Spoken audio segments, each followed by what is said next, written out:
Hi friends, host Eric here, host Talking to Famous People. I'm going back to Zero Books because um, I want to hear more from him because I find him I find him interesting. He did a good job in that last video of coming across as reasonable.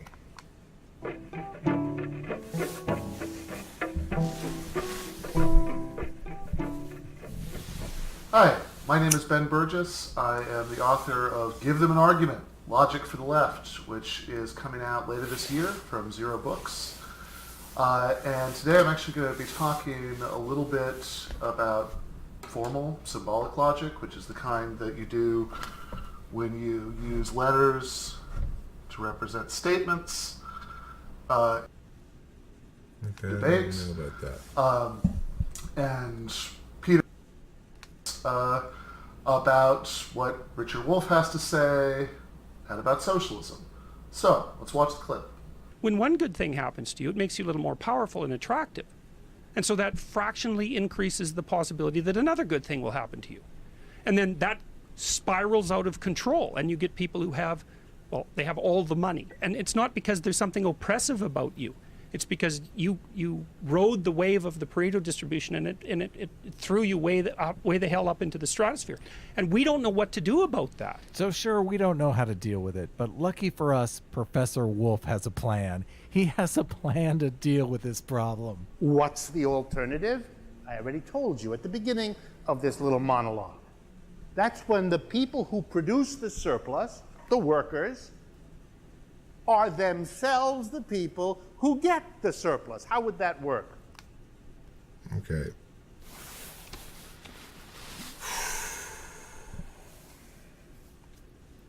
Okay, so Jordan Peterson is dead flat wrong there.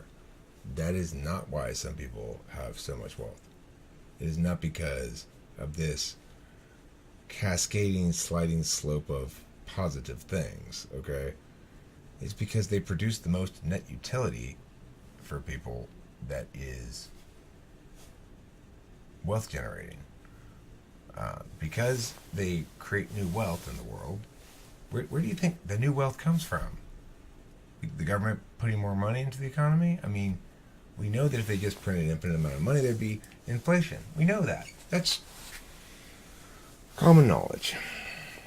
If suddenly there were a repository of infinite gold, a huge amount of gold, quarter mile beneath the surface of most of North America, then gold would lose its value dramatically. Why? Because it would cease to be scarce. And it would cease to be a good kind of money as a consequence. Because you need something that's scarce to be money, or scarce and fungible and divisible.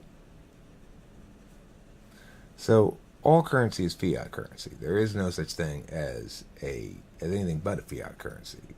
To say the gold standard is itself, gold is itself fiated as valuable because it's scarce, not because of its utility. It's not valuable because we eat it. It's valuable because it's rare, and it has certain properties that are, desirable or whatever. But the point is, if I'm Bill Gates, I'm super rich because I invented Windows, which I'm using right now, right? But I'm using it to be my operating system on my computer. Almost everybody in the world uses it. So that's how much utility he's provided to the world. Obviously, he's going to be rewarded commensurately. You might say, well, but, he's monopolized that. It's not fair, and other people should have been able to sell those things too. Well, he outcompeted them, and that's how we judge justly. We don't even have to judge. We just point out that if you don't want Bill Gates to get rich, stop buying his product. If you think his employees should get all the money from Microsoft, then I'm asking you Why? They all get paid. They all agree to take a job for a certain amount of money. They get paid very well compared to other people in the country. It's a corporation. It's operating as a corporation, and it has its own pay structure and hire. And those things are. Those people too are getting paid commensurate with their utility. So the corporation of Microsoft becomes this pseudo agent that functions as a financial entity that retains funds, spends funds, does things, quote unquote, deals, business deals and stuff, and it sustains the incomes of multiple people.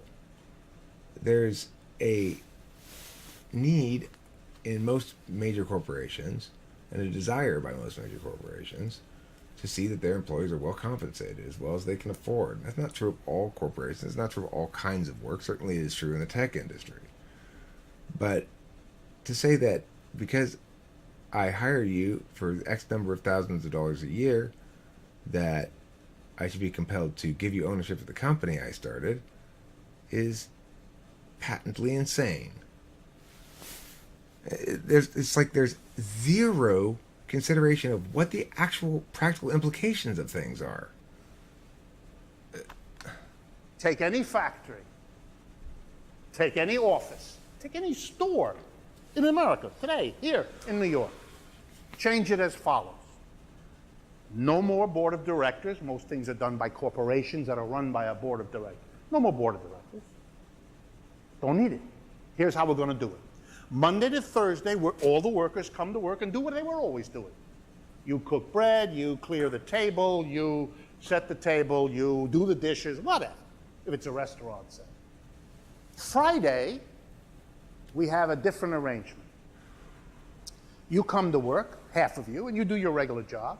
And the other half of you sit around making the decisions. The menu, the investment, the redecorate, all the decisions that used to be made by the capitalist, the boss. Okay, this fucking moron. Oh, they're making decisions about the menu, for example. Whose money are they spending on the food? Their own money on the food? Oh, okay, well, so they just stole my business and became the owners of it and are now spending their own money but keeping all the profits? I don't understand how that is possibly a good thing. Because I opened a restaurant and it became so successful that I got a board of directors even to help me run it and make it even more successful. Maybe put together a chain, you know? And those board of directors were so successful that I've got a big corporation now. And so your solution to what problem again? The fact that some people are rich? It's only an issue of relative poverty, not of absolute poverty. You don't draw a distinction, of course, because you're an idiot. Is this... Are we supposed to be impressed by this guy, Zero Books? You are an absolute chump if you think this guy is anything but an absolute chump. Think about it. Think. Following week, the group of you that had meetings all day Friday last week, you do the work in the restaurant, and the other half of the workers have a meeting instead where they go over these decisions. So, do we have to do this? Does every business have to do this? Who is the person who's decided that this is better than the board of directors? Is it you? You've decided this for everybody? For everybody else's business? I notice you don't appear to be a business person. You appear to be a school teacher of some sort. Could you possibly be a public school teacher? I wonder. I mean, you could be a private school teacher. Do you think you should own the university for which you work? Do you think you should own it if it's a public university? Should you get to take it from the administrators? Just get rid of all the administrators? And should this be done via some passage of laws? Are you advocating that laws be passed to do this stuff? Or what? Do you have any thoughts beyond just your indignation and your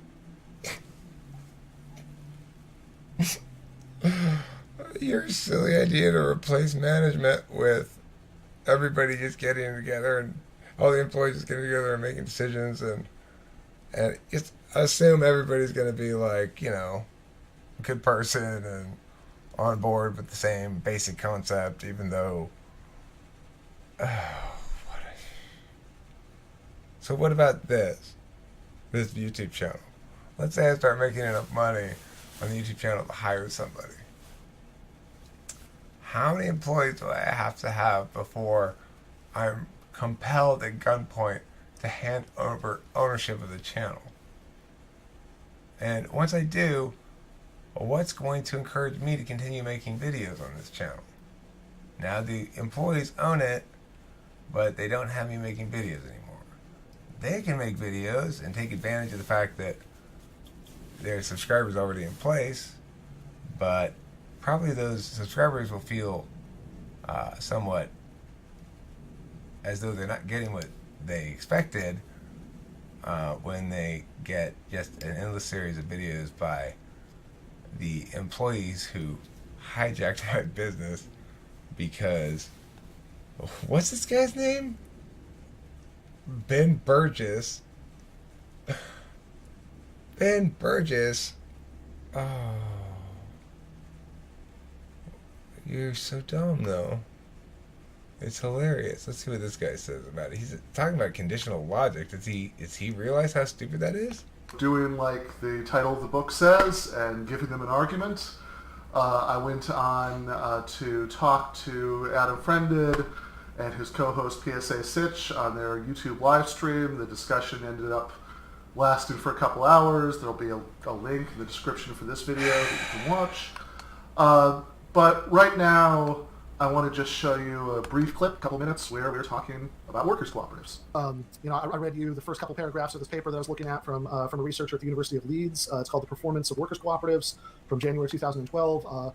I also think it's not just pronounce this woman's name, but it's not just the running of it. It's also they have the starting problem, I think, because and this goes to my argument about the incentives, because the most successful one that everybody gives me in my comment section was actually started by like a Catholic priest. Yeah, it was founded by a Catholic priest. Now, I don't think that means that there was a point where he owned it, and that it was only later changed to a cooperative model. Now, maybe you know more about this than I do. Well, the thing is, I'm just saying that you got to get a Catholic priest to start one of these things, because nobody's interested in starting one of these things on their own. That's not how human nature works. That's the whole point of this conversation. Well, it's the point of your side of the conversation. You need more Catholic priests that are Marxists. That's what you need. You guys should be going to the church. On that point, we agree. We should have more Catholic priests that are Marxists. The reason that we don't have more Catholic priests who are Marxists. Don't tell ContraPoints that, because I don't think she likes Catholic priests. I don't think she likes them. I've got a soft spot for religious socialists. I'm an atheist, but my wife is a churchgoer and she goes to a really left-wing church. I kind of like those guys. Who the fuck cares? But the reason we don't have more Catholic priests who are Marxists is because in the 1980s in Latin America, various U.S.-backed dictatorships killed so many of them. So there's a quote that I've always liked. What are you arguing here? Lech Walesa spoke before Congress after the dissolution of the Eastern Bloc. He said the United States was a light to freedom in the world. And Noam Chomsky was quoting this Jesuit priest in El Salvador who said, man, if Lech Walesa had tried to organize solidarity here instead of Poland, he wouldn't have been put in prison. The death squads would have chopped him up and left him in little pieces on the side of the road, because that's how the U.S. runs its sphere of influence. So you might wonder why all this discussion is about co-ops, about worker-owned businesses that exist under the existing system. If you've seen my other videos, if you've seen Doug Lane's videos, you might think, hold on, I thought you guys were Marxists. You don't want to just promote worker-owned businesses within capitalist markets. You want an entirely new economic system based on seizing control of the means of production, all that good stuff. So why all this focus on co-ops? Well, to start to frame the point, I want to read you a little passage from something Karl Marx wrote about workers' cooperatives. This is just a printout from Marxist.org, but this is his inaugural address to the First International in 1864. And what he says there is, quote, "The value of these great social experiments cannot be overrated. By deed instead of argument, they have shown that production on a large scale, in accord with the behests of modern science, may be carried on without the existence of a class of masters employing a class of hands." So, the Mondragon Corporation, which we were talking about in that second clip that I showed you, did not. Okay, but what about the vision, the interest in pursuing an idea to fruition? So, going back to my YouTube channel model example, I've made 4,000 some odd videos. I've put in a lot of years into this. I've put in a lot of my blood, sweat, and tears, so to speak. So now currently I don't have employees, but let's say I were to get some. The point would be, if you were going to co-op something like this, what's inevitably going to happen is one of the people is going to be much more successful as a YouTuber than the others. You get 7 or 8 people together and say, we're going to co-op this YouTube channel. Get some introverts who don't want to do any videos. They want to maybe do something else, but you get INTP, INFP, and they're super lazy. And, you know, I mean, it's not going to work because there's no visionary. There's nobody owning it in its ideational sense. And that's critical for anything to be a realized vision. It has to first be a vision. It's not like all businesses that exist right now will continue existing indefinitely, and no businesses that don't exist right now will come into existence. Quite the contrary is true. And in this seizing the means of production shit, or even just co-op stuff, you're talking about voluntary co-ops in capitalist society proving your point. You're missing the point entirely, because the voluntary aspect of it is what precludes it from being socialism. And it's also the only thing that allows it to potentially work ever. If everybody's a voluntary and enthusiastic participant in something like that, great. You guys go hug trees, you roll around in the dirt together, and you sell your hemp clothes and your candles. And I am super proud of you guys for making a living in a capitalist world with your silly nonsense. I think it's great. Go right ahead and do that. That's a very great capitalist enterprise you're attempting there. You're saying, let's gather together some people and their resources and start a business. That's good capitalism. Good job, Zero Books. Now, if you're talking about forcing me to do it at gunpoint, number one, it's not going to work the same way, because I don't want to be forced at gunpoint to do that, and I'm not going to be an enthusiastic participant, and in fact, I'm going to be very resentful. The guy in the Rutgers sweater having forced me at gunpoint to be more sharing. So, if P then Q is the only thing related to logic that I've heard you say yet.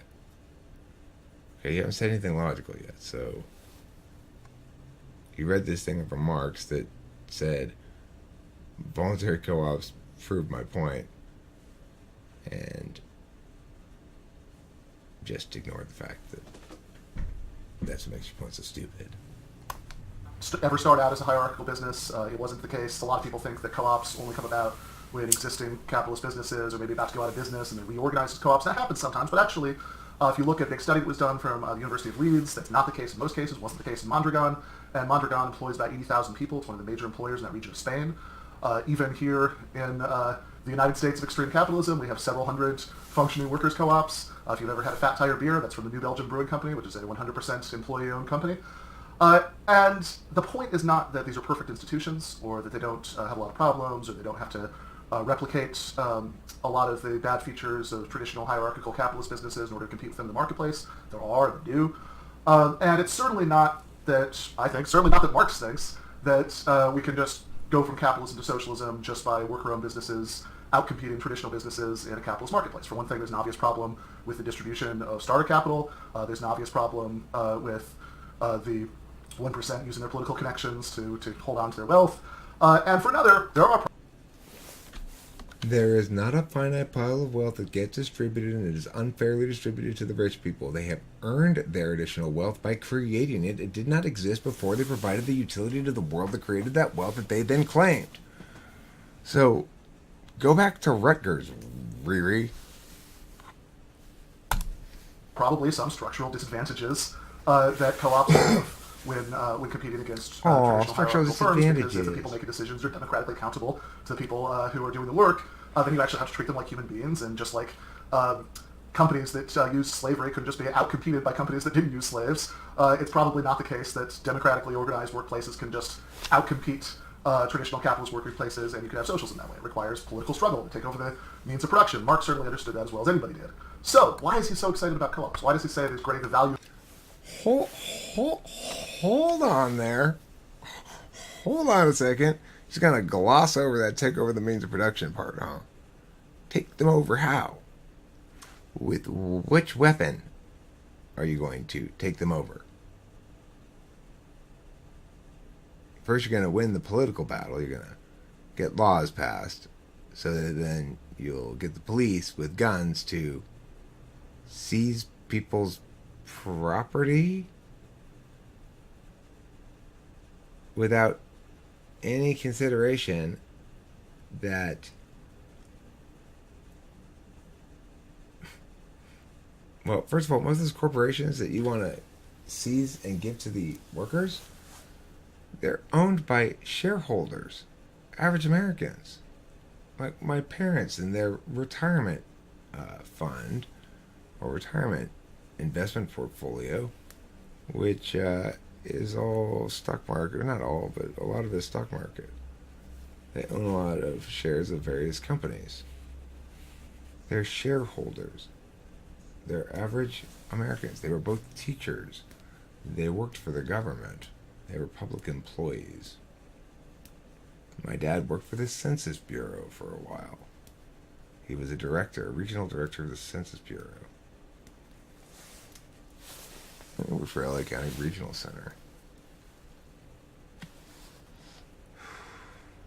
Why you want to take away their smartly invested, hard-earned money, having had them put the time and energy, patience into letting those stocks appreciate over the course of decades, adding bit by bit, paycheck by paycheck into that stock portfolio, only to have zero books show up at their house with an Uzi and say, "Give me your fucking money, capitalists!"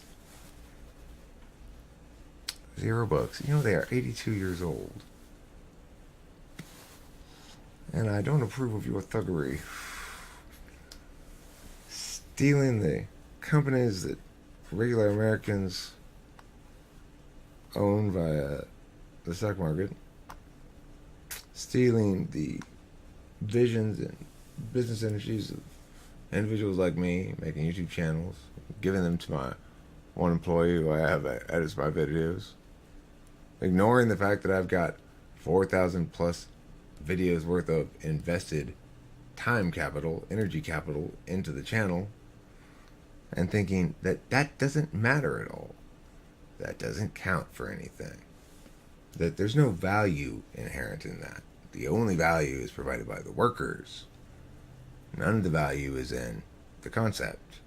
None of the value is in the vision. None of the value is in the impetus to make it happen, the follow through. None of the value is in the individual who's responsible for everything you want to redistribute. Hopefully, upon watching this video, you'll realize you're a scumbag. There's no way around this fundamental problem you face. If you want to seize the means of production, you're saying, I want to steal stuff from rich people. I want to steal corporations that are publicly held. I want to steal factories. I want to steal real estate development companies. I want to steal car rental companies. I want to steal all of the companies and give them to the employees. So you could imagine a situation then when, let's say, I work for Hertz Rent a Car, which is not employee owned, and I happen to own shares of Hertz though on the side. You could presumably steal my shares of Hertz from me and then give them right back. As a employee, I get some shares back, presumably. Now, I wouldn't really own those shares, because if I owned them, I could sell them, and then the owners social experiments cannot be. wouldn't own the means of production anymore. As I've said already on these videos, I'm repeating myself because, I mean, can you believe how stupid this person is? Don't you get? How come you have this FP thing Q thing here is such a joke. It's like it's just there to provide a mantle of logical legitimacy, you know. Oh, I mean, it could be a joke. Zero Books might be joking. You think he's serious? He might be playing some kind of meta joke on us or something. I mean, could he really be that Welcome dumb? to the YouTube channel Let me see what this says. for Zero Books. Zero Books is a critical theory imprint for the company JHP. JHP is located in the UK, but the staff of the imprint is international. We're all over the place. And I'm in the US. My name is Douglas Lane, and I'm the publisher of Zero Books, the host of the Zero Books podcast, Zero Squared, and the guy whose voice...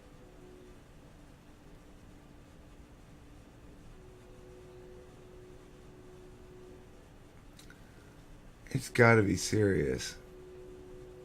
What's JHP? Copy.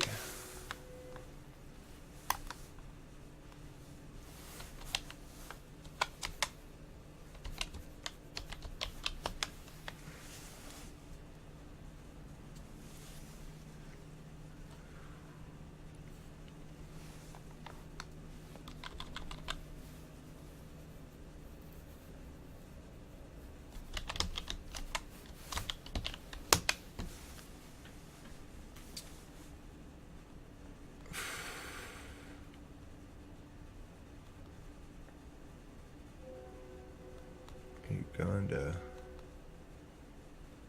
I don't know. I don't know what this JHP thing is, and he's got no link to it anywhere.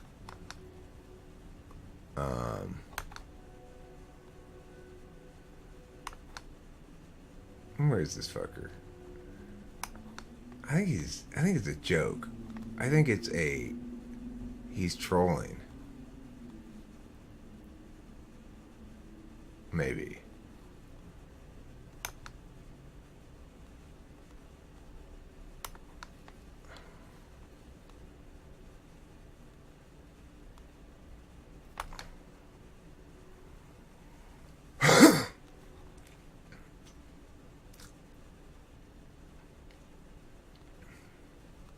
Now, where's this JHP?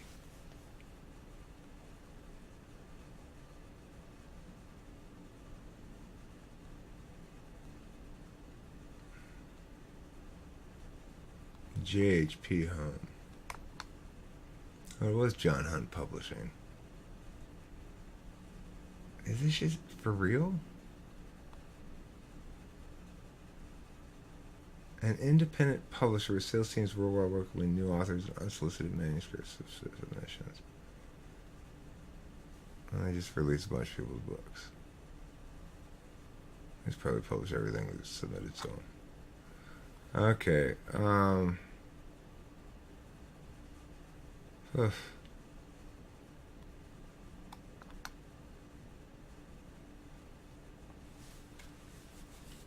Well, I guess it's for real. Dude, how can you not have considered. I mean, how can you not have thought of these basic questions? I hope you watch this, and I hope you, if you're not joking, I hope you just go, oh shit, and wake up a little bit, because, wow. The implicit in what you're saying is appalling beyond all ability of me to describe it in words. The end, asswipe. You got a double dose of me because you're such a moron.